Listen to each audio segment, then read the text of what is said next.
Hi, everybody. I'm Blayne Gilmer. I'm Josh Taylor. And I'm Donovan White. And this is CFB Unfiltered.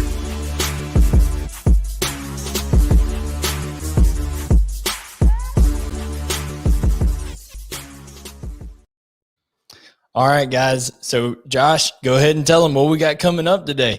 Oh, man, we've got breaking news. The Alliance has formed in college football. This is like the Avengers of sports. This is going to be monumental, but it might not be, and we're going to talk about that. Obviously, we're going to break down the Big Ten, the Pac12, and the ACC, and talk about this Alliance and how it's really going to work. And we have a special guest who's going to give his thoughts on the Alliance. Yep, and that special guest is Kevin Noon of Buckeye Grove. Obviously going to talk the Alliance, Big Ten, and, of course, the Ohio State University. And here we are with Kevin Noon, the publisher and managing editor of BuckeyeGrove.com, part of the Rivals Network. Kevin, thank you so much for joining CFB Unfiltered. Absolutely. Looking forward to talking a little bit about the Buckeyes with you here. Ohio State year in and year out, a perennial playoff contender. But before we get to that, I'm sure you've been asked about it many times by many people, the Alliance. Give me your thoughts here, Kevin, on the Alliance. What does it mean, and how's it going to impact things going forward? Well, what does it mean? I'm not really quite sure. A whole lot of nothing to me at this point. They came out with just about as little information as I expected. Oh, we're going to schedule against each other, but we're going to honor our contracts, and we'll get around to it eventually, and so on and so forth. And you already have the Alston, from that lawsuit coming out and saying, if you use this as any sort of collusion to try and set player potential earnings, we're going to come after you. So it all sounds well and good in theory in terms of trying to stay up maybe with the SEC, certainly try and wrestle some power away from ESPN in terms of owning the postseason. But, color me a little skeptical at this point that it really amounts to anything, because it just sounds like a lot of nice platitudes and not a lot of substance. It's almost unbelievable to me that three powerful men, commissioners of major conferences would come out, make a big deal about this press conference, and then in the midst of it say, oh, no, nothing's been signed. There's no signed agreement here. So like you said, it seems to be a little bit of a nothing burger in terms of that. But just thinking a little bit deeper into it, Ohio State specifically, what would they gain out of the scheduling other than maybe an Oregon, which they've already had non-conference games, scheduled with Oregon in the past and maybe in the future as well. So Oregon, USC, Clemson, and maybe an emerging North Carolina or maybe a Miami if Miami gets back to relevance. What are there any teams that would move the needle for some of these top tier Big Ten teams? Well, the question really is, Ohio State can go out and schedule what it is that, whoever they want. They play Oregon week 2 of this season. They have series with Texas and Notre Dame, and they just signed an Alabama series in the mid-2030s.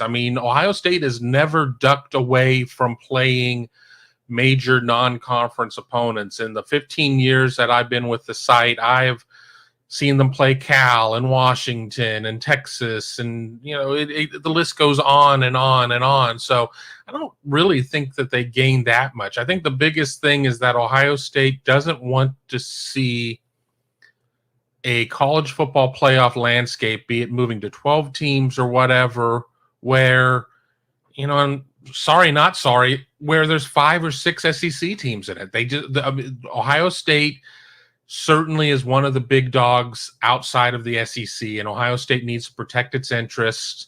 I think that with this alliance, if the Big Ten falls back in line to playing 8 conference games instead of 9, has 4 non-conference slots, is able to maintain some of the things it has, and it's able to keep its schedule up there, I think that that's what's important to them. I think really being able to feel like it has a little bit more of a seat at the table in terms of the large decisions, because I'm going to be completely honest. I don't think a lot of people in Big Ten country are huge fans of Kevin Warren, Big Ten commissioner at this point. So Ohio State certainly would like to see as many safeguards as it can in terms of protecting its own self-interests. To that extent, do you think, because Ohio State's been so dominant in the Big Ten over the last couple of years, do you think if, let's say, Greg Sankey and the SEC wanted to get even more ambitious and they approached Ohio State and said, Ohio State, do you want to become part of the SEC? Do you think that's even something Ohio State would entertain at a certain juncture? I think you have to look at it, but I mean, we look at conference affiliation at such a small scale. We look at conference affiliation at football, and that's it. That is millions with an M. Conference affiliation on the grand scheme of things is billions with a B.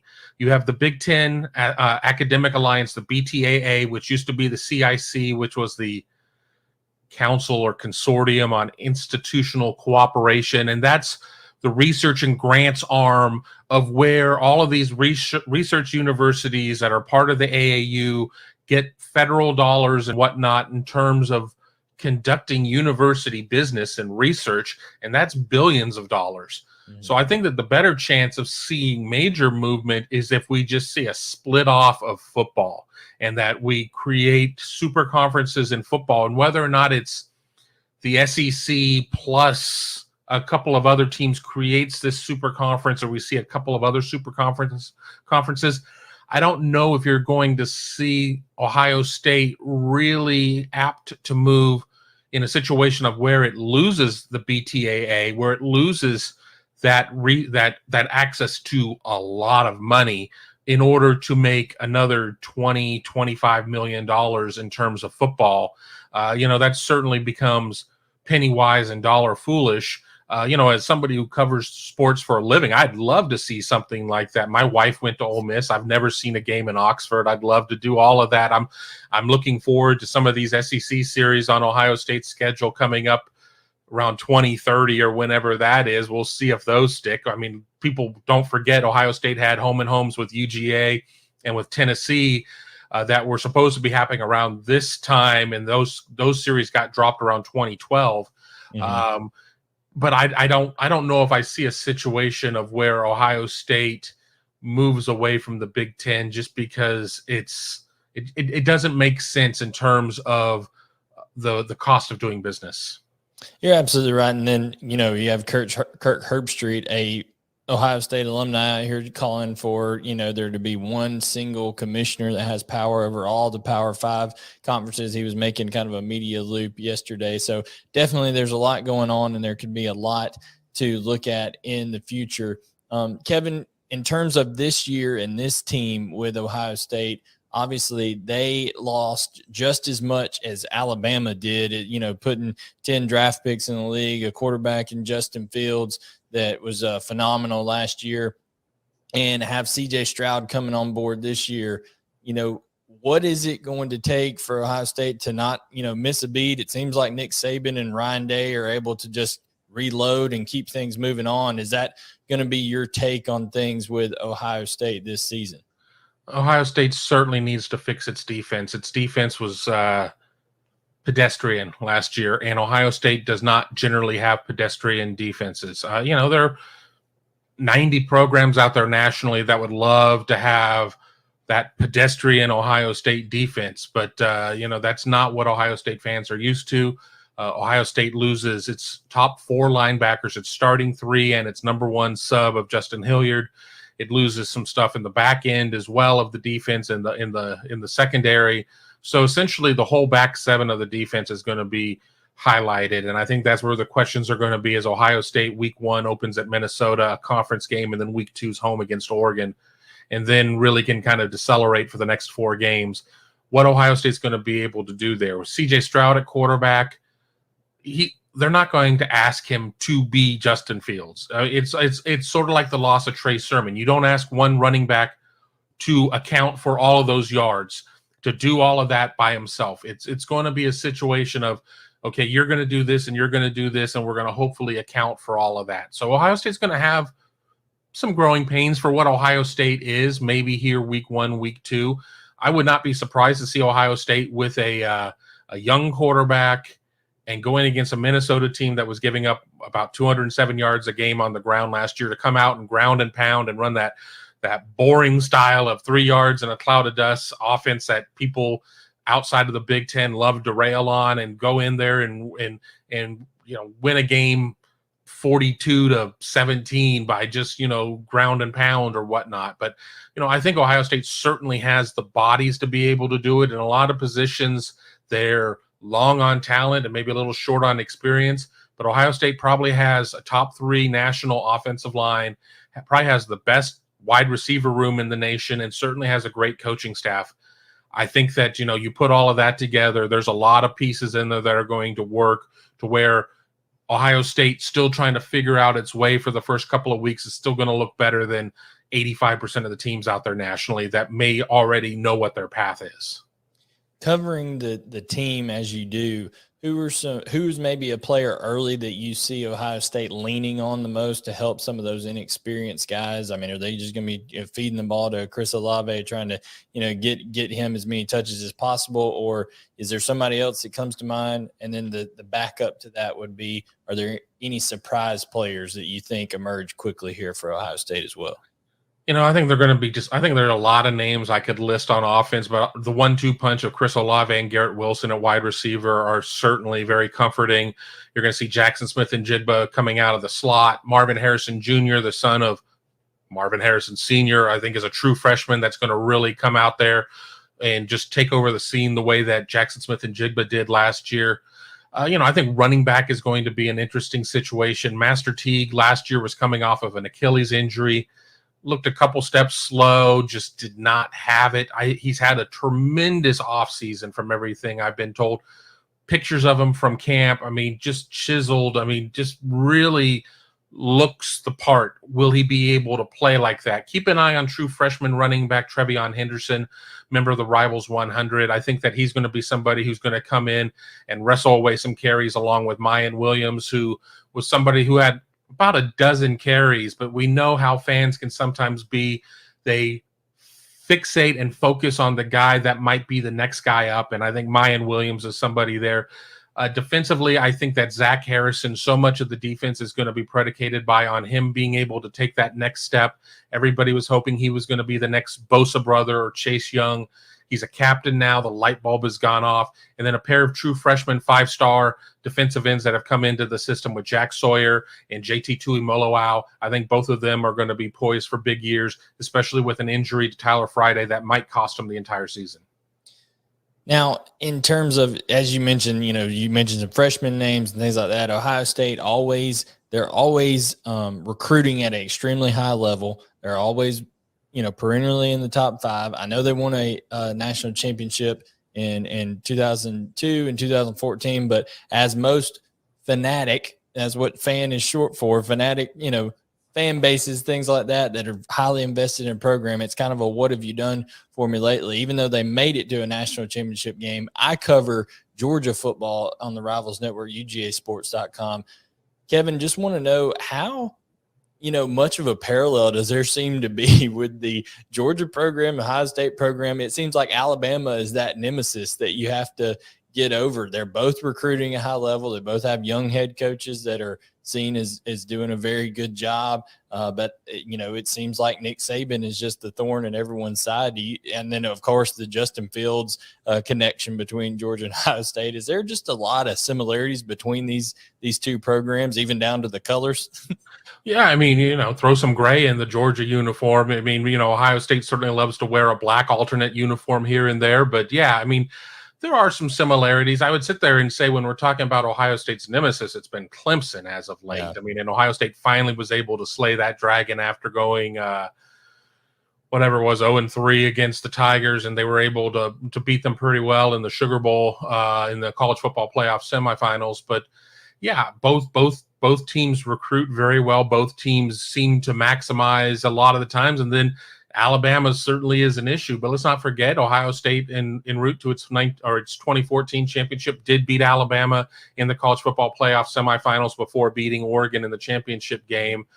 I think Ohio State fans would be quick to remind UGA fans that 2014 is a lot more recent than 1980. That's why I prefaced it to start off with that they won in 2002 and 2014, but in terms of here lately, it just seems like that Alabama and Clemson have just been trading off, like you said, and it's been that nemesis for both programs. Well, and a benefit that Ohio State has is UGA has Alabama in its conference. Ohio State really doesn't have that, that dominant 900-pound gorilla in the room that it has to deal with. I mean, Ohio State certainly has won 4 straight Big Ten outright championships, has been the class of the league, but, it seems to rotate who the team is that might challenge Ohio State, and it certainly has not been Michigan as of late. Whether it be Penn State or whoever, Ohio State certainly had its hiccups with Michigan State under Urban Meyer. They lost a couple of games to the Spartans. Spartans are way down right now at this point.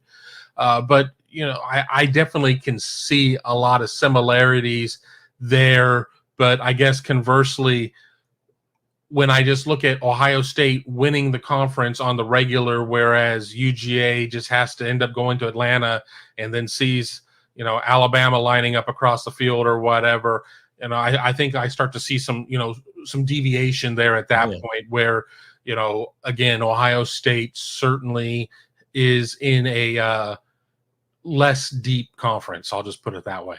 And my last question to you on that, who do you think has the most realistic chance of dethroning Ohio State this year in the Big Ten?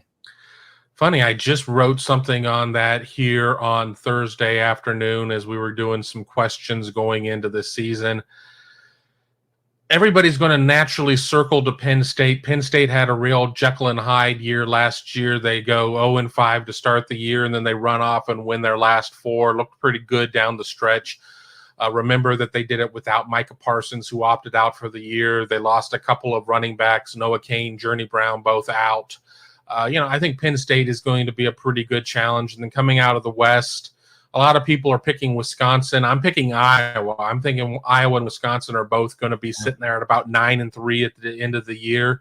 I think this is going to be Iowa's year. Just when you kind of sell on Kirk Ferentz, his team rises up and is able to do something.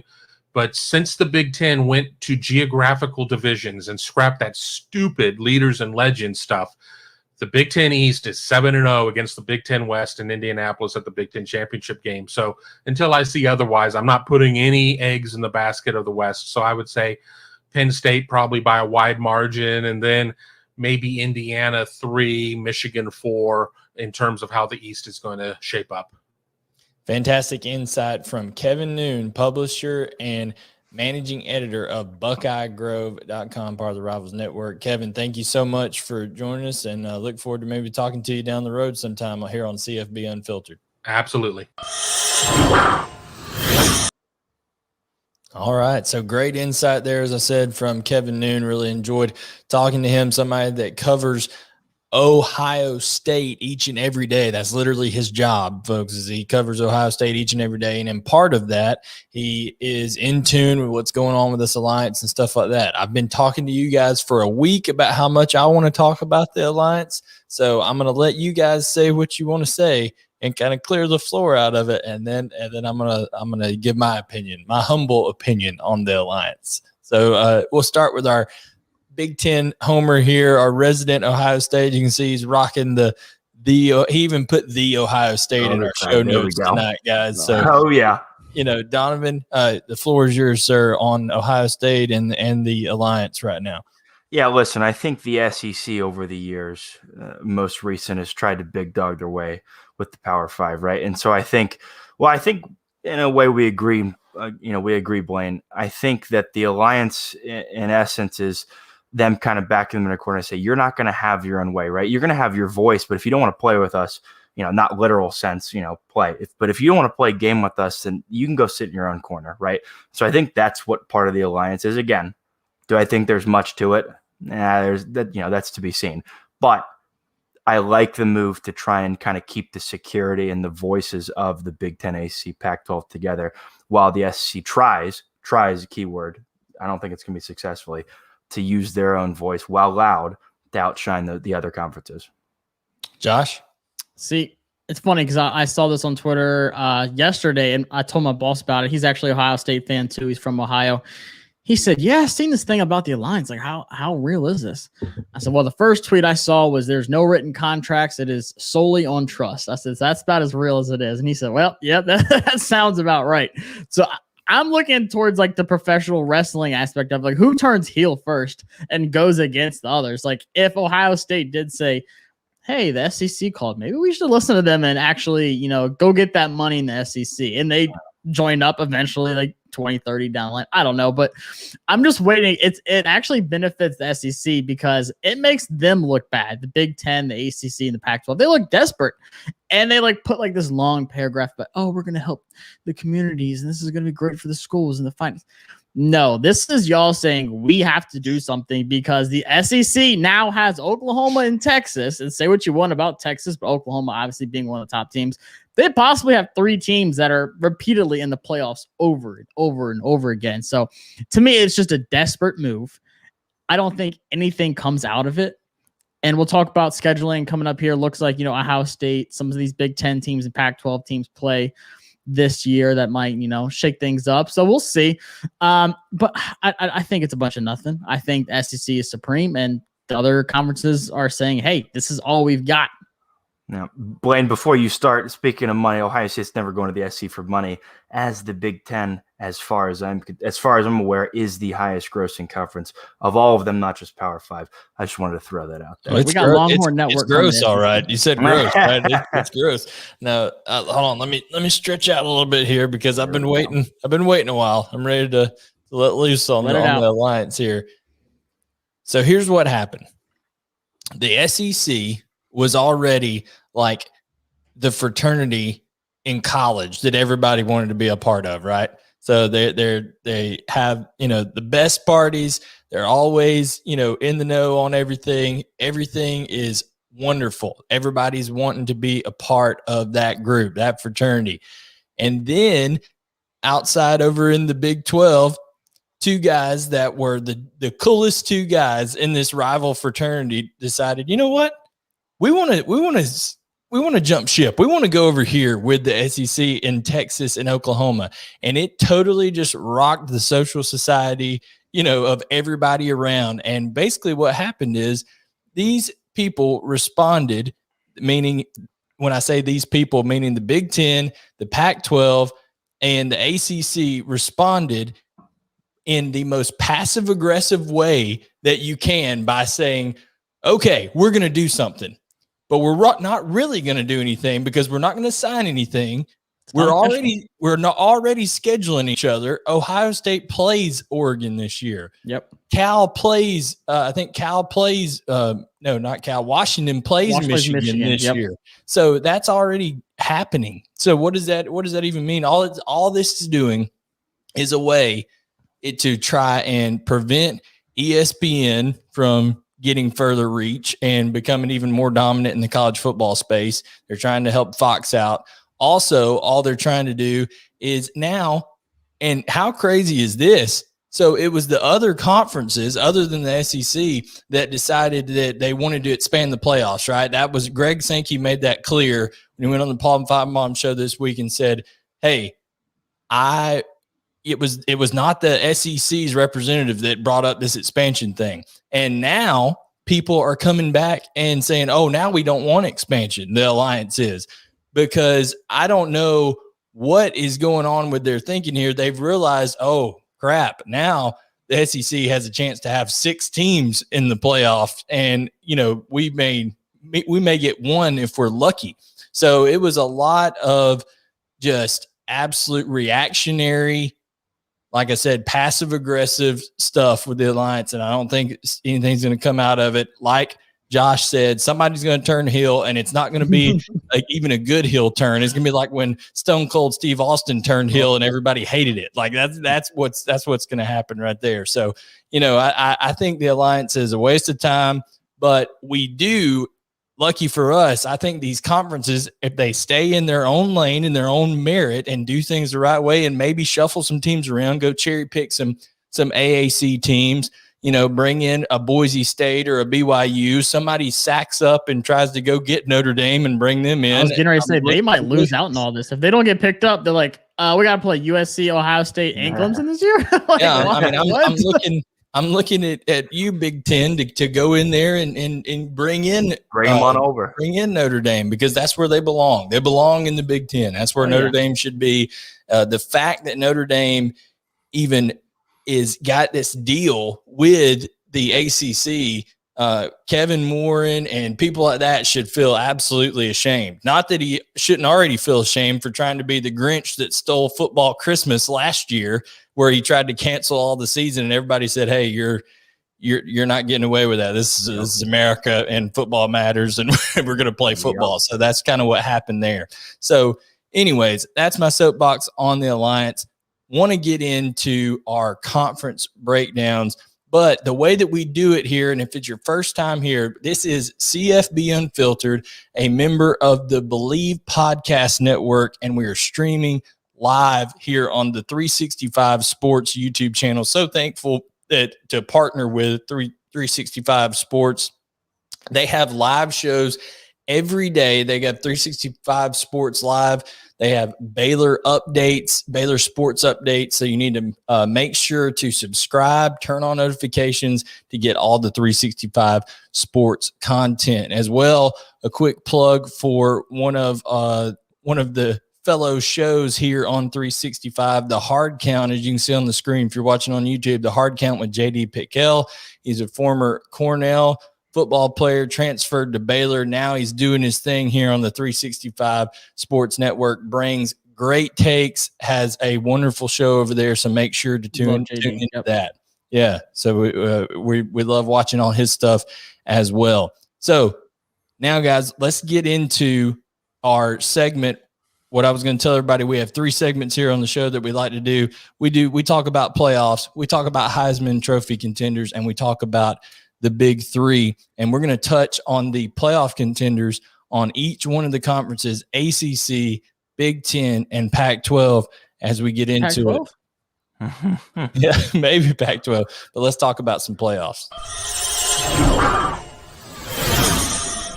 Playoffs? Don't talk about it. Playoffs? You kidding me? Playoffs? All right. So when it comes to the playoff contenders here, guys, we have our Donovan. You came up with the idea of the tiers, and I'm going to throw up here on the screen. I'm going to go ahead and throw up our ACC tiers first, and we're just going to kind of hit the tiers of each conference, and then we'll come back and break them down after that. But here's our ACC tiers. So Donovan, go ahead and let the people know what they're looking at right here on the YouTube. Yeah, we'll go bottom up like we did last time. So tier 4, yikes. I mean, Georgia Tech and Syracuse, there's not much to be said about them. They are in the bottom feeders of the ACC. Tier 3, prove me wrong. Again, we might disagree with some of these. Wake Forest and Louisville, again, nothing too exciting. Florida State, a dominant college football program. But I don't know. I think they're in the tier 3, the prove me wrong stage right now. Tier 2, enjoy your bowl game. Not much to be said. They're going to go play a bowl game a couple of days before New Year's Eve or a couple of days after, New Year's. It's that's what you see is what you get with them. And then, of course, tier 1, the Kingpins, those that are the college football playoff contenders. And there we got Clemson and North Carolina. Josh, anybody, and I'll throw that graphic back up here in just a minute, but wanted to get your opinion, just right off the bat. Obviously, we know Clemson and North Carolina are the 2 teams that are kind of favored to, end up playing each other in the conference championship game this year. Also, Miami might have something to say about that. NC State is a good team right now. So just give an overarching view of the playoff picture that you think could come out of the ACC. Well, I think you nailed it. Obviously Clemson and North Carolina, I think that's the clear-cut conference championship right there. Miami, if they come out, Derek King just looks insane from after his injury. Somehow beat Alabama, somehow get past North Carolina, even with 1 loss. And, if you beat Alabama, say you lose to North Carolina or vice versa, and you end up beating Clemson in the ACC championship, I think you have to be talked about, obviously, going into the playoffs if you're Miami. I think that's the only other tier 2 team that really has a chance. I think these other tier 2 teams are more of like the upset players, like NC State, a really good experienced team they could upset one of these teams going towards the playoffs and ruin their season for them. Pitt, I'm more just looking at Kenny Pickett there. I'm not really looking too much at the teams. UVA, Virginia Tech, same things. All spoiler teams. And then obviously FSU. So, fans are going to hate us, but they just haven't shown anything. We can't say nothing good about them. We can't just sit there live in the past like we were talking about Donovan before the show. We have to see something there, and I think Norvell just needs some more time to get things going back, especially recruiting-wise. But, man, Clemson, North Carolina, those are the real deals, and I honestly would have North Carolina over Clemson, and that's just not the Alabama in me saying that because I hate Clemson. I think North Carolina would beat Clemson if they played tomorrow. Donovan, you do a lot of analysis for us in terms of what these teams are bringing back up front. Who has some of we know that battles are won in the trenches. Who has some of the strongest offensive line play returning in the ACC? Yeah, I'm going to focus on Boston College. I mean, Boston College, I believe, is one of the most talented units in the country, right? They have one of the top centers in Tyler Lindstrom, who decided to come back. They got another first-teamer in Zion Johnson, right? So they have probably the two best interior offensive linemen in the ACC. They've got experienced tackles, back in Tyler Vrabel and Ben Petrula, and they probably have 3 of the 5 best offensive linemen in the ACC.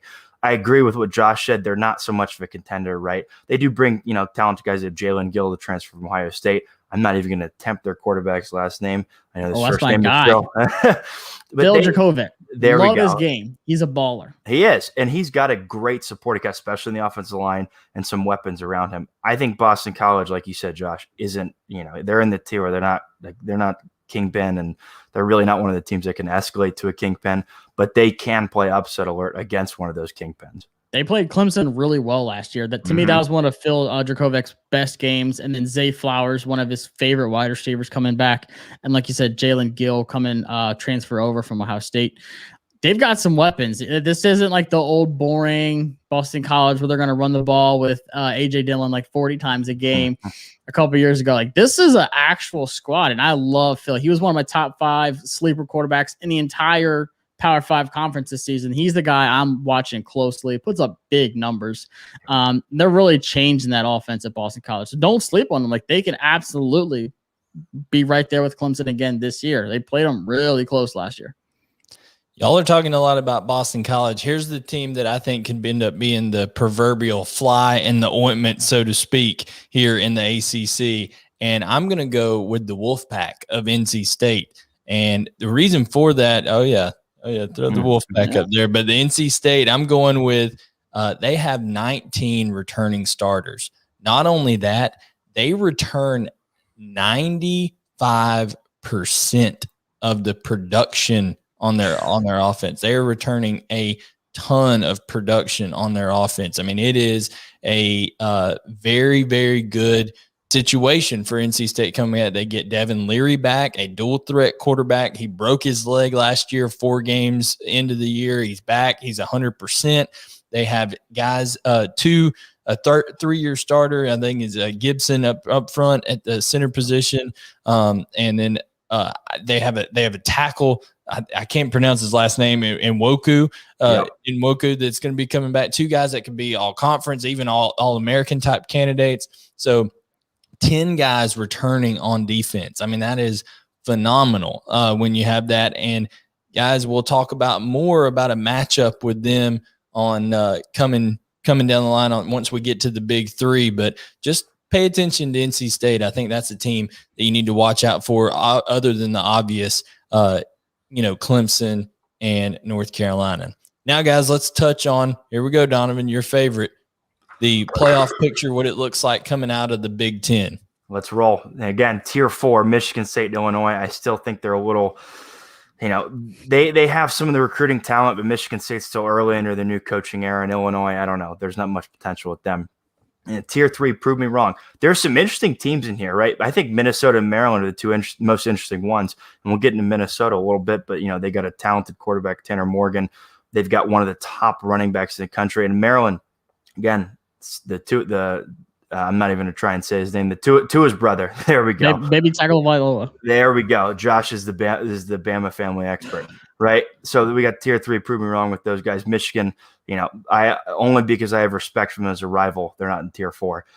Tier 2, enjoy your bowl game. A lot of teams in here, Wisconsin and Iowa, I think the two most intriguing teams in there, as with Penn State and Indiana, and of course the kingpin of the conference and one of the kingpins of college football, the Ohio State University. Yeah, Josh, what's your take on the Big Ten, other than Donovan's precious the Ohio State coming out of there? Well, you're right. You can't spell yikes without the I and the S. Illinois and Michigan State, and they are down bad. Like, I was looking at games to go to the first Saturday on the 11th, and being here in Virginia, I was like UVA, Illinois. I was like, no, I think I'd rather just stay home and watch some games on TV. But you mentioned Ohio State. It's the same thing, it seems like, every year. And, they talked about it in the interview. They don't have like that one team that can really upset them this year. But just like we just talked about the ACC, there's still teams that can play that upset role. Like Indiana almost did it last year. And my guy, Ty Freifogel, one of my favorite wide receivers from Indiana, Donovan knows I love this guy because he balled out against Ohio State. And then Michael Penix is coming back. So they might be able to play that spoiler role. Then there's Northwestern, who's always got this stingy defense, and they get better every single year. They're not exciting. They're not fun, but they beat you up for 4 quarters, and it's close games. Like they hold you to under 21 majority of the time. And outside of that, like you said, there's some teams that have some good players like Minnesota with Tanner Morgan and Ingram. Or Muhammad, their running back is one of the top running backs in the Big Ten. So I'm just looking at what team can possibly spoil them. And you mentioned it, Indiana, Wisconsin. I don't know. I just haven't seen enough out of them with Graham Mertz. But, man, Penn State, if they can get things going quick, they can play that spoiler role. But if it's me, Ohio State's making the playoffs. I mean, look at all the weapons they have coming back. You mentioned it with recruiting and everything. Can C.J. Stroud just come in and roll with that offense? If not, is he going to have these hiccups right away? I don't know. But I feel like they're huge, heavy favorites, and I honestly don't see them losing to anybody. I literally think that the Ohio State offense and scheme and the way that roster is built offensively, even though they're replacing Justin Fields and Trey Sermon, I believe that it's built in such a way that I could go play quarterback right there and look pretty productive right away. So I'm not worried about CJ Stroud going over there and just absolutely balling out to start off the year. I don't think they'll struggle early. I do think they have an interesting game against Oregon in week 2. That is going to be something that, I think CJ Stroud would be tested because Mario Cristobal, I think, is one of the better coaches. Josh, I even heard an opinion today that when Saban moves on, Mario Cristobal could be the next guy at Alabama. I love it. You Bring never him on know. back. Yeah, He's a heck of a recruiter, great recruiter, one of the top recruiters in college football. And like you mentioned, the offensive mind. That's one matchup I have circled right there on 9/11. Oregon goes to Ohio State. We talked about the linebacker core, how much they're replacing. Can that speed of Oregon eat up that second and third level for Ohio State and just milk the game out, run that clock, keep that clock going down? Maybe play a spoiler alert, but I think Ohio State's offense is just going to be too good against any Pac-12 defense, let alone Oregon's defense. Yeah, and I think here the thing that I want to watch out for is everybody's kind of penciled in Wisconsin, over there in the West because it's over and over again. I think Iowa will have a lot to say about that. That is always a tough, blue collar type team. That could be something that really negates Ohio State if Iowa is able to. And Donovan, I'll let you bring up offensive line stuff, what it looks like. But if Iowa was able to be more methodical on offense and keep a team like Ohio State off the field, their offense off the field, and really, reduce a game, condense a game down, they could end up, winning against a Wisconsin and playing in Ohio State and giving them problems. Kirk Ferentz always does a good job of getting those guys prepared to play. And Kirk Ferentz is really just built a very respectable program at Iowa, not a place that you're going to get a ton of success recruiting, things like that with who you have to compete against, but he's a good builder of talent. Iowa seems to year in and year out put first and second round talent out in the NFL, especially on the offensive line. So Donovan, what does that offensive line returning looking like for Iowa? Yeah, they have 4 starters gone. We're not going to pretend that they don't have guys missing, but we know the culture of offensive line, like you said, the blue collar toughness at Iowa. Tyler Linderbaum returns as probably the best center in the country, right? And one thing with Iowa, I think when you look at their side of the Big Ten, it's tougher for a team like Iowa or Wisconsin to kind of not necessarily make it to the Big Ten championship, but when you don't have a clear-cut elite team in your division like Ohio State is in theirs, right? You kind of have to go through more of a gauntlet. Not saying that that division is in itself a gauntlet, but when you're not an elite team. So I think another benefit, another advantage for Ohio State is if Iowa, like you said, if the one to make it and in the Big Ten championship cause them to slip up, they're going to be more, I don't even want to say battle tested, they're going to be more wary, right? After going through that division, not having the same talent as, an elite team like Ohio State. But Iowa is a team, we know their culture. I like their offensive line, even with 4 starters gone. Again, it's Iowa. We know what they're going to bring to the table offensive line-wise. Absolutely. And then our last conference we're going to touch on here in terms of playoff talk with our tiers is the Pac-12. Donovan, in our notes, you jokingly put, are we going to even pretend there is a kingpin in this conference? I think it's only fair to put Oregon here. And the more I mulled it over throughout the day, I almost moved Washington over there because people forget they actually won the Pac-12 North last year, but COVID preempted them from being able to participate in the conference championship game. Oregon gets put in, they go on a run, and everybody just kind of remembers what happened with Oregon. But never forget that Washington was a good ball club last year, but everybody needs to understand that the Pac-12 was so screwed up last year with deciding not to have a season and then having one late and only playing 6 games, and a lot of those getting canceled because of COVID and things like that. But I'll just quickly run through this for time's sake. Of course, Oregon, the Kingpins. If you're listening to us via the podcast, we've got Oregon as the preeminent favorite, the Kingpins there. We've got Arizona State, Stanford, Washington, UCLA, and Utah in the tier 2, the enjoy your bowl game tier. Tier 3, prove me wrong, Cal, Washington State. Can Washington State recapture some of the magic they had under Mike Leach? Cal, where does the state of that program right now? And then Arizona coming off a 70-7, I think, beat down from Arizona State to end the year last year. They got sent Kevin Sumlin packing. That's an ouch thing there with the Yikes and Oregon State. I mean, they're the Beavers. That's alone. That mascot should just get you thrown into the Yikes category. So, guys, thoughts on the Pac-12? Does Washington have what it takes to take down Mario Cristobal's group and get them to the Pac-12 championship game again? And then can anybody take care of USC in the South? Yeah, and for me, where would you put USC? Are they the kingpin this year, or are they right there in that tier 2? That, to me, that's one I think we really need to talk about. I think it's why we wouldn't put that, because I feel like we're both back and forth on this. I have them as tier 2. I don't really see them as that tier 1 team. Obviously, love Slovis's game. Drake London, great, probably one of the best wide receivers in the Pac-12. At Notre Dame, that's such a good game, too. I'm excited to see that one. Donovan, I'm going to ask you, what do you think hurts USC this year? Where do you really see their biggest weakness?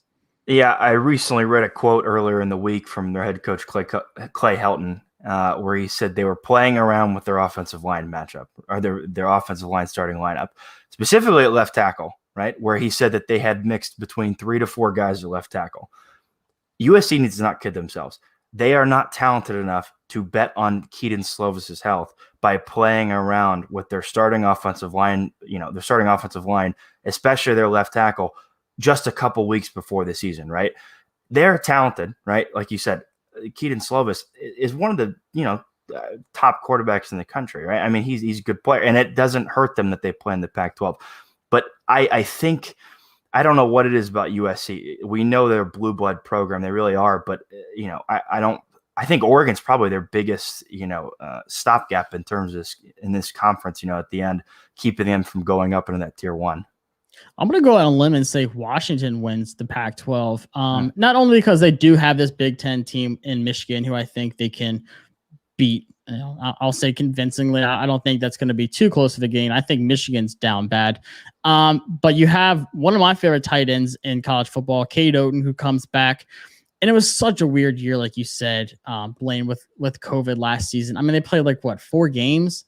The Pac-12, I mean, it just didn't feel. There's no rhythm. It was just like, I don't know. It did not feel like a real. It was all Pac-12. disjointed. It was a terrible It's deal. like, oh, we're not playing this week. Game canceled. We might play next week, and it seemed all over the place. So it just didn't feel like an actual season for the Pac-12. But I like Washington. 10 starters back on offense, like I mentioned, with Cade coming back, one of my favorite tight ends in college football. Great offensive line with Jackson Kirkland, who's probably what would you say, a first-round talent. Donovan? He's a first-round talent, absolutely. He's super talented. So they've got everything they need. One of the top defenses that might actually exist in the Pac-12 this year. One of the top defenses over in Washington. So I think they play in the championship this year. And I think they win because they do have this win over Michigan, which I think they're going to win pretty convincingly. Yeah, and their third leading receiver was Drake London at USC, and he returned, so they're going to look to him to become the number one guy over there after they put him on Amon-Ra St. Brown in the NFL. Tyler Vaughn's went to the NFL, so they do have something to kind of make up there. They're only returning 70% of their offensive production from last year. That courtesy to our guest from last week, Pick Six Previews, does a great job. So make sure to check that out.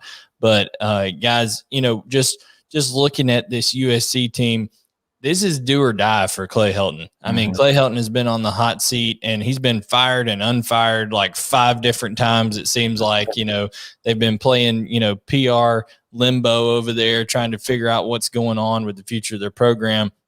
So I think that ultimately, and we're going to go back and give our conference championship and our predictions for the playoffs for each conference really quickly because to be considerate of time here. But I do think that this is a huge year for Clay Helton and USC, not only because it's a hot seat year type deal for him, but also they have the pieces, I think, to be successful in the Pac-12. And then also they have had some tremendous recruiting momentum this recruiting cycle. They've gotten a 5-star from where I'm from, Michael Williams, down in South Georgia, Columbus, Georgia.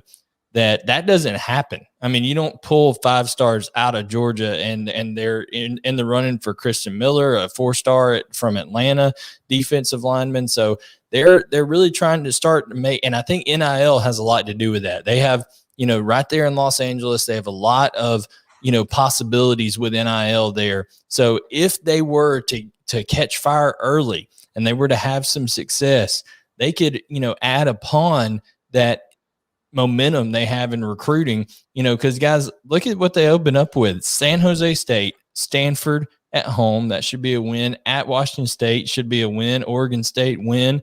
At Colorado win, and then their first real test to me comes Utah at home on October 9th. So they could be sitting 5-0, be racking up a bunch of 4- and 5-star commitments in that time frame.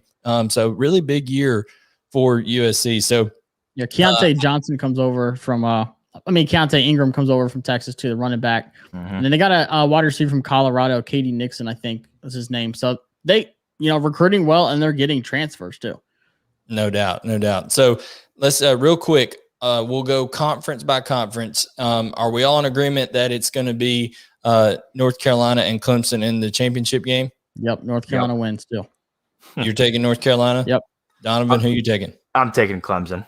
You're taking Clemson. I'm going to take Clemson as well. Much like your beloved Crimson Tide, Josh, I'm going to say until somebody knocks them off, I'm going to hold them in that spot of reverence. Then I'm going to go Big Ten. We're going to say in the East, Ohio State. In the West, who are we going with? Do we think Iowa or Wisconsin? I'll say Iowa. I think Wisconsin still has a lot to work on. We saw really good Graham Mertz, and then we saw really bad. So I just think the consistency is not there yet. I think Iowa's the more concrete answer. Yeah. So, and then out of those two, I'm going to say Ohio State. Yep. OH. Yep. Yeah, IO. All right, and then the final one, the Pac-12, we've got Oregon and USC. I think Mario Cristobal has this Oregon program really clicking and really Kevin Thibodeau is going to be just absolutely off the charts. You even talked about him, Josh, as being a potential Heisman candidate. Yeah. So I think Oregon is my winner in the Pac-12. Donovan, who do you have? Yeah, I'm going to go Oregon, but I'll say this. We'll see how much potential they have for the rest of the season after Ohio State drops a 30-point win on them. And that's all I'm going to say.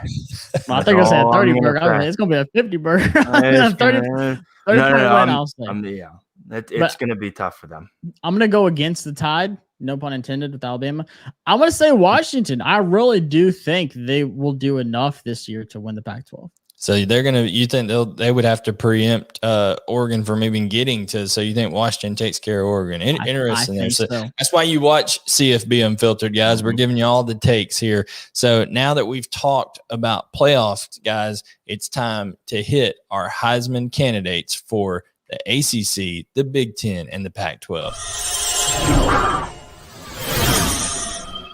The best there is, the best there was, and the best there ever will be. So the Heisman Trophy goes to the best college football player out there, as voted upon by the illustrious potentates in the media that, many of them have never picked up a football, but yet they get to decide who gets that Heisman Trophy. And you got to love that. So let's start with the ACC. Who are our candidates? Donovan, go ahead and tell everybody who the three that you think coming out of the ACC could be as Heisman Trophy contenders. Yeah, so our top three, they're all quarterbacks. Sam Howell out of UNC. Obviously, we know he's probably going to be a top 5, top 10 pick. Might be the first quarterback taken in this next year's draft. We got DJ. Josh, you're going to have to help me with the name again. Go ahead and say I want to say it's a ukulele. No, I can't even say what I'm on. All I know is we stole him out the Back-12. Yeah, there we go. There we go. We saw him a little bit last year at Clemson. We know he's talented. We know he's got a good cast around him. And then De'Aaron King out of Miami. Again, it rests a lot on, how does he recover after the injury and how does his offensive line protect him? Do we really know how talented DJ is? I mean, he was taking on Notre Dame. I mean, a little bit of fool's gold there, who knows? I think he's a real deal. He's a real deal. Dr. Pepper doesn't sling a bunch of money at you if you're not a real deal, you know what I'm saying? So De'Aaron King, you talk about the king of NIL. De'Aaron King is rocking like 7 different sponsorship deals right now. Him and Bryce Young are like going to the bank already with this stuff. So I'm in agreement with this. I think it's, other than Devonta Smith actually winning as a receiver last year, the Heisman has generally become a quarterback award. And I personally don't think there's a finer quarterback in the country than Sam Howell. Sam Howell throws, he anticipates windows, he throws on time. He's also able to extend plays with his legs when needed. He doesn't look to run first, but he's able to extend plays and is plenty athletic enough to escape the pocket. He can vary his arm angles, has a little bit of a Baker Mayfield feel about him to me. He's going to take some chances. He's going to try to put some stuff into tight windows, but I think Mac Brown's got that old man swag and he's all about it. Like he's in there. Mac. He's in there, rocking his Jordans at, 85 years old or whatever he is now. Him and Snyder, we're coaching well into the old age over there at Kansas State. But no, Mac Brown, this is how in tune Mac Brown is, guys. He found out a rule that the NCAA said that you can't have recruits off campus, more than a mile off campus, and you be visiting with them on an unofficial visit, right? So what did him and his wife do? They bought a house 0.9 miles from the center of Chapel Hill's campus, and now on unofficial visits, Mac Brown can host recruits at his house. So that is what they're killing it recruiting wise. That's and they're doing great. They convinced Tony Grimes, a guy that was supposed to be a senior in high school in Virginia last year. They convinced him to reclassify, and not only reclassify to come there and learn like Quinn Ewers is going to do at Ohio State, but Tony Grimes played. That joker came in and he started in the Orange Bowl at the end of the year. So, and he's going to be probably the best corner in the ACC. He's really, really talented. So he's a prodigy, but Mac Brown is pulling out all the stops. He does not care. He's got that ring. He's flashing it around, letting these guys know that Chapel Hill is no longer just a basketball school. So, are we all in agreement that maybe Sam Howell is going to be the biggest candidate out of the ACC? Oh, yeah. And he's going to kill it in Washington as our franchise quarterback, too. Hey, I love that move, Josh. But yeah, I'm in agreement. I'm going to speak it until the draft happens. So, Heisman candidates for the Big Ten. We got C.J. Stroud, Garrett Wilson, wide receiver at Ohio State, and then Graham Mertz, quarterback at Wisconsin. I'm not going to lie. I don't know. C.J. Stroud, I think, is going to be productive just because, like I said, I think virtually anyone is going to be productive in that Ohio State offense. But one, I think the caliber of defenses played in the Big Ten against that offense is just not very high. I don't think there's a talent gap that is just astronomically different between the way Ohio State recruits and the way somebody like a Rutgers recruits, although Rutgers is picking it up. Honestly, I'm not lying here from our rival stuff. Rutgers is picking it up with their NIL work, being the proximity to New York and things like that. But there's still such a talent gap out there. CJ Stroud, I think Chris Olave needs to be thrown in there as well. Chris Olave is going to get a ton of looks. They're going to try to get him on jet sweeps. They're going to get him on quick screens and things like that. He could have a Devontae Smith-like year. Yeah. Well, what helps Garrett Wilson is, kick returns, punt returns, stuff like that. Kind of, Smith didn't really do too much of that. That was more Jalen Waddle's role. But I think it kind of opens the door for him to have more explosive, game-changing plays. But, yeah, I love Chris Olave. But you're right to think, how much does it hurt CJ Stroud having those two guys' names, potential in the Heisman race? Do they get more credit than CJ Stroud? Because we know what we're getting out of those two guys. They've been around long enough to say, hey, Chris Olave is as advertised, and same with Garrett Wilson. Yeah. And I love CJ Stroud so far from what we've heard. And I think it helps when I consider the best offensive line in college football is in front of you and the best wide receiver core. And Garrett Wilson, I understand, Devontae Freeman had a spectacular year, especially a once in a decade kind of year from wide receiver. Garrett Wilson, I think the thing that helps him over, Chris Olave, CO2, right, who might be the better receiver, that he's electrifying. Like you said, Josh, punt returns, kick returns. And I can firsthand attest, thankfully, the video's buried deep somewhere on YouTube, is that I had to go up against him on punt return. And I'll tell you, he is as electrifying as they look, right? I saw it firsthand. So I think that helps him. Again, Graham Mertz, we'll see which version of him shows up throughout the season. Yeah, and then the kind of flying the ointment again, I want to throw in there that could be somebody that upsets the apple cart a little bit. Let's say Penn State does upset Ohio State. Well, in that game, Sean Clifford is likely to have just balled out in that game. He can not only has a strong arm, but he can do so with his legs as well. Can hurt you. A big guy can hurt you with his legs. So if he does that, they upset Ohio State, then you got to throw his name right there in the hat of the Heisman Trophy race, because I would imagine if they do that, they're likely to be fighting right there as an undefeated, looking team at Penn State, because it should be a big bounce back year. Yeah, they started out 0-5 with the COVID deal, but they ran the table, won the last 4. And James Franklin, people don't need to forget, he had 3 9-win seasons at Vanderbilt. That man ought to have a statue. That man ought to have a statue built for him, not only at Vanderbilt, but at every school. Just to say, look what this guy did. He won 9 games at Vanderbilt, guys. That's literally, I would have to have a whole nother hour show to go into how big that is. But then lastly, let's touch on the Pac-12 Heisman candidates. We talked about Kayvon Thibodeau. That could be kind of, that would be out there. That's a Chase Young pick. But Jaden Daniels, Keaton Slovis. I think Slovis is going to be good, but I just don't think any of these guys are going to win enough and have the spotlight. They're playing games at midnight. Nobody's watching them. I just think there's that bias against the West Coast. But I love Jaden Daniels, though. I think this is going to be an extremely hot take. I think he could have a Zach Wilson-esque jump, being a complete nobody to coming out as a household name quarterback. He lit it up in the 4 games they played last season. Say what you want about it, but he is that dual threat quarterback. Not saying he's going to be a first-round draft pick, but he's definitely being talked about draft-wise as, a possible second-round quarterback. So don't be surprised if you hear a lot about Jaden Daniels. He's not going to be talking about Heisman much, but he's going to earn a lot of respect this year. Hey, he's got Herm over there. Herm Edwards as his coach. So, Herm's got weekly guest for us. Pulse on the NFL and all that kind of stuff. So Jaden Daniels definitely could have a big year. But guys, now what it's time is for the big three. So let's get to it. Big three. Yeah.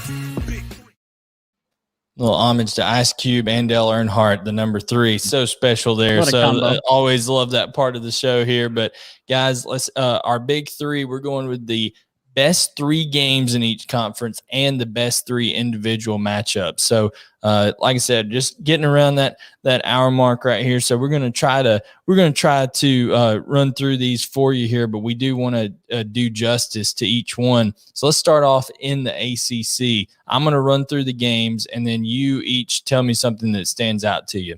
The first game we have is Clemson at NC State on September 25th. That's followed by North Carolina versus Miami. North Carolina at home against Miami the October 16th, and then NC State hosting North Carolina on November 26th. So, Josh, which of those games sticks out the most to you? I'm going to pick the unpopular of the 3, NC State versus Clemson, because it's a very young Clemson team. We don't know if, how DJ is going to do in a full season. Have no clue what Justin Ross looks like coming back 18 months later against a very experienced, bruising defense, like you mentioned with NC State. I think that's a great test for them. And don't be surprised if NC State actually plays somewhat of an upset role that game. That's the one that kind of gets me going. I like that one. Yeah, I'll go with North Carolina versus Miami, right? I think it's going to be a battle of 2 quarterbacks, one with Sam Howell and De'Aaron King. And I think if what happens, I think we all think Miami gets blown out week 1 against Alabama. If they don't have another loss on their schedule by the time they get there and then after the season, that's kind of their last-ditch effort to stay relevant for the season, right? So they have a kind of a prove-it game against North Carolina at that point.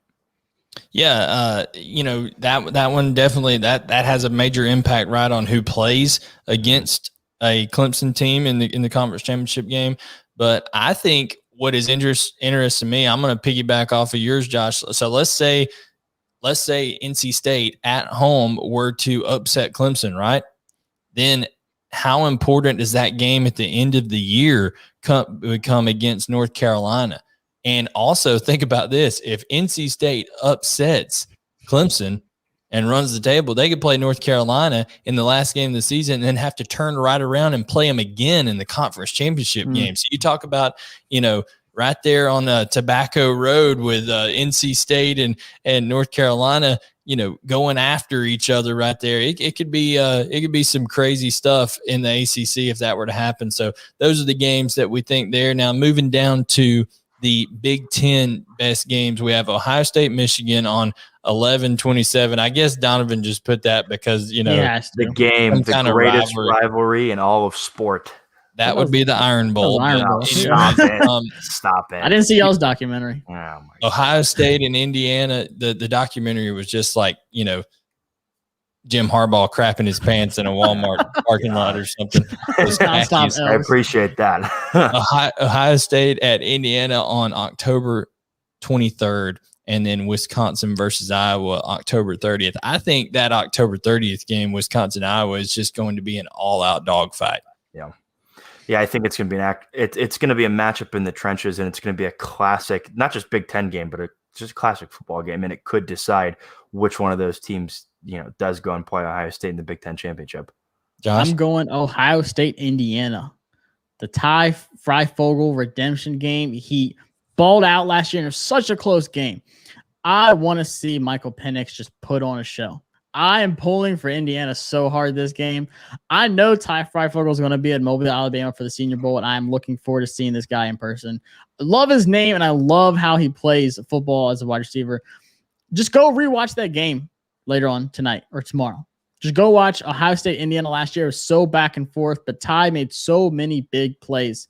He looked like Devontae Smith out there against Ohio State secondary. So I want to see Indiana just get that little push over Ohio State and finish the job this year. Here's the thing that Ohio State may want to worry about. Ohio State looked like they had never played defense in that game before, and our guest today, Chris Noon, said they had just lost their entire back 7 of their defense. So Ohio State has linebackers, secondary, all gone. They're out of here. So, that's something to worry about. Now, the best 3 games in the Pac-12, and then we're going to get to our matchups, but we've got Utah versus Arizona State on October 16th, USC at Arizona State on October 30th, and Oregon at Utah on November 20th. So, guys, which game stands out to you of the big 3 there for the Pac-12? I'm going to say Oregon, Utah. That's like your classic offense versus defense. Utah, that stingy team. I said, last year they're going to be a real team. I've seen them as one of those teams that could kind of creep into that playoff talk the last few years. They keep building up, getting there. Obviously, you think I would hate Utah from back with Urban Meyer and Alex Smith when they did what they did to Alabama. I'll never talk about that again after tonight. But I think that's that classic offense versus defensive game. Something's got to give in that one. They're just going to go back and forth. Yeah, I'm going to go USC at Arizona State. Josh, you've kind of sold me on the Jaden Daniels hype train. And so I'm curious to see, what he does against, not that USC is some kingpin of the Pac-12, but I'm curious to see what he does, on national TV, right, against a program like USC, a program that's probably going to be trying to vie for a New Year's Six bowl spot. So I'm intrigued. It's a great stage for him. Yeah. That's going to be a big game for NFL GMs and scouts and all that to tune into. I might be there. They may be looking at, okay, do we want to take Slovis or do we want to take Daniels? That could literally be what's going through people's mind. Josh, I'm going to go with you with the Oregon and Utah game. Last year, obviously in the state of Utah, high concentration population of Mormon religion over there. So, with BYU and Coastal Carolina last year, it was the Mormons versus the Mullets. Well, now you're gonna have the Mormons versus the environmentalists over there with Utah and Oregon. And just say the hippies. What now? Just call them the hippies. The hippies. That's what's going to happen. So, Oregon, I think Nick Saban, said a quote, somebody was talking about Oregon has like 7,000 uniform combinations or something like that. And Saban was like, Saban was like, we wear red at home, we wear white on the road, and we kick everyone's tail, so that's basically what he said there. So I think it's a very much same mentality there. And Utah is that tough team. Utah, what was it, 2 years ago where Utah, all they had to do was win in the Pac-12 championship game and they were in the playoffs and they just choked it away. So you got to wonder if Utah can get a little redemption and come back this year. They sent a lot of defensive guys to the league that year too. They put like four guys in the secondary alone went to the NFL after that season. I'm saying I love their defense. If you're a defensive person, Utah is the team for you to watch. Yeah, and then now we're going to hit our best 3 individual matchups for each conference real quick. So we've got the ACC, Clemson's D-line versus NC State's O-line. I think that's what it's going to come down to in that matchup. You've got Tony Grimes, the UNC corner, versus Mark Pope for Miami. And then the wide receiver, Mark Pope for Miami. And then NC State's linebackers versus UNC's OL and Sam Howell. So what stands out to you the most there, Josh, out of those 3 matchups? You mentioned it with your pick with UNC, NC State. Maybe they can get that rivalry going a little bit. It's kind of lost its touch over the years, but that offense with Sam Howell, he's the experienced guy. Talk about the offensive line he has coming back, going against a mirror of experience with the linebacker core in NC State. Yeah. That's possibly his biggest test the whole season, until they meet Clemson if they do. Well, Peyton Wilson is kind of the signal caller of that defense for the NC State linebacking core, and he had 108 tackles last year. So what I'm thinking when I think of that matchup is, okay, Sam Howell likes to use his legs a little bit on maybe some design quarterback runs, also getting out of the pocket a little bit. If Ohio State, I'm looking at Donovan here, if NC State goes to an odd front and tries to put 4 linebackers on the field at the same time, maybe trying to keep some contained with outside backers, their athleticism. How does North Carolina's front, handle that? And, we'll see that happens. But Donovan, what's the matchup you like out of those 3? I'm with both of you guys. I think, UNC is interesting. They lost Daz Newsome. They lost De'Ami Brown. That offensive line, it does return 5 starters. They didn't have the most stellar year last year, so I'm curious to see what they do in the face of elite conference talent in that front 7. Ty Chandler. Yeah. Oh yeah, Ty Chandler. Yeah.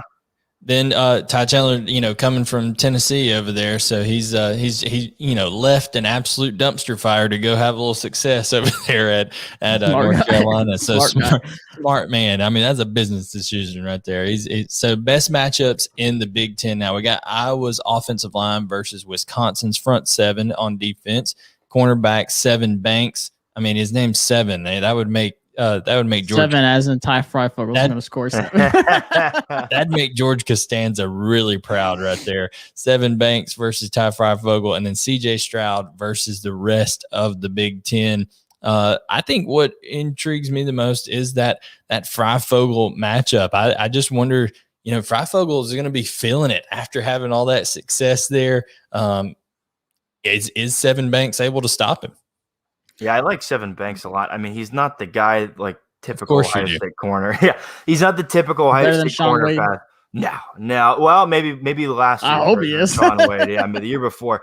But he's not the typical corner kind of path at Ohio State where you have Jeff Okudah come up, as a younger guy and say, oh, he's got a lot of, a ton of potential. He's definitely going to be a first, second round guy, or ended up being a first. But Seven Banks, I think, is quietly kind of came on the scene for Ohio State, and I'm interested to see what he does against, like Josh said, one of the favorites in the country and an elite talent wide receiver, honestly. You know what? Yeah. I'm going to say CJ Stroud against the Big Ten. You're filling all these big shoes. Back to, JT Barrett, Dwayne Haskins, Justin Fields. Now you're the young guy on campus. You're going against stingy defenses. I just like seeing young quarterbacks and how they progress through their whole career. You have Quinn Ewers right here, breathing down your neck. Everybody hair flowing. Everybody wants that mullet to just flow out of that helmet and him take over. There's a big drink company down in Texas that's going to be pushing him dry. There's all kinds of stuff, but I'm just messing around with that. But CJ Stroud, I have no doubts that he'll have success because, like I said, I think you could put just about anybody in that Ohio State system, and they're going to have a big year. If you hear something in the background, that's my dog lapping up some water very, very aggressively right there. So I'm sorry if that can't hear it. Like it must be really thirsty. But anyways, last matchups here before we go. We've got our Pac-12 best matchups, which is Abraham Lucas, offensive tackle for Washington State versus Kayvon Thibodeau. You better cross it up before the game on that one. Lucas better. Keaton Slovis versus the Utah secondary. And then my personal favorite, the Pac-12 versus the CFP selection committee. So, does the Pac-12 stand any chance, get any love from the CFB playoff committee, even if a team has one loss? No. If a team has one loss, are they totally out of it? That kind of stuff. So puts a lot of pressure on Washington and Oregon when they play Michigan and Ohio State, respectively. USC plays Notre Dame. Like that's the three top Pac-12 teams have their chance to say, all right, we went out of conference, played the Big Ten, played the loner Notre Dame team, and we won. So like you have to respect us at that point. So it's up to them. There's no more, but we don't get watched enough. Yeah, you do. You're playing these big three schools. Donovan, to kind of, close us out here, just tell us about what does Abraham Lucas have to do for Washington State to be able to have success against Kayvon Thibodeau? Yeah, he's got to play his game right. You hear a lot with the offensive linemen in the O-line world. Set your set, right? Play your game. Don't play the man you're playing in front of you, right? Don't kind of mirror him. You do your own thing. And so I think he's got a lot of hype to him. He's probably already penciled in as a first round pick, but he's got a chance to really establish himself and write it in in solid gold as a first round pick. And I'll say this, Pac-12 versus College Football Selection Committee. They're playing against them. They're also playing against relevancy. I mean, they're falling out of the loop compared to the ACC, Big Ten, and SEC now. Pac-12's got a lot on their shoulders coming up this season.